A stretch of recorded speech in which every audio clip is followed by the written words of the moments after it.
Isang dasal para sa aking buong pamilya. Panginoon, maraming salamat sa aking pamilya.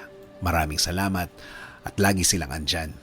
Sila po ang aking inspirasyon, ang aking lakas. Sila po ang nagiging kakampi ko sa mga pagsubok ng buhay at laging nakaalalay kapag kailangan ko ng suporta.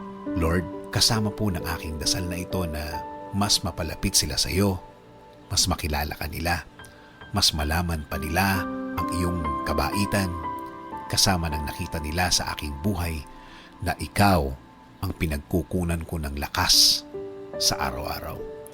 Kasama na rin ang aking dinadasal na tulungan niyo rin ang bawat isa sa kanila sa tuwing kailangan nila ng tulong ninyo, Lord. Tulad na lang ng pagtulong na ginagawa mo para sa akin every time na kailangan ko po ng tulong niyo. Palagi niyo silang samahan at protektahan sa lahat ng oras.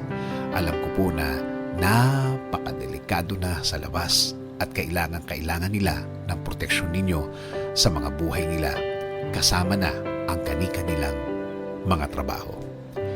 Ikaw, Panginoon, ang nakakaalam ng lahat ng kanilang pinagdadaanan. Alam mo kung anong mga pagsubok ang dumadating sa kanila. At alam ko, Lord, na ikaw lang ang makakatulong at makakasuporta sa kanila dahil alam mo ang kani-kanilang mga buhay. Bigyan mo sila ng talino para kanilang magamit sa tuwing may dalahin sila sa kani-kanilang mga buhay. I-remind mo sa kanila na ikaw lang ang panggagalingan ng mga bagay na ito, mga tulong na ikaw lang ang makakaprovide. Tulungan niyo rin po ang pamilya kong may pinagdadaanan sa kani-kanilang araw. Mga taong ayaw magsalita tungkol sa kanilang mga problema at nagdesisyon na lang na manahimik na lamang and decided to keep it to themselves.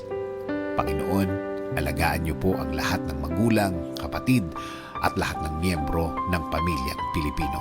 Patuloy niyo kaming ilayo sa lahat ng uri ng sakit. Ilayo niyo po kami sa lahat ng uri ng masama. Manatili po sana ang inyong peace sa aming mga puso at isipan. Patuloy niyo pong i-guide ang aking buhay. Bigyan niyo po palagi ng direksyon ang aking araw-araw at ng aking buong pamilya. Patawarin niyo po kami sa lahat ng aming kasalanan sa inyo, Panginoon. In Jesus' name we pray. Amen. Sabi nga sa Colossians 3:13, bear with each other and forgive one another.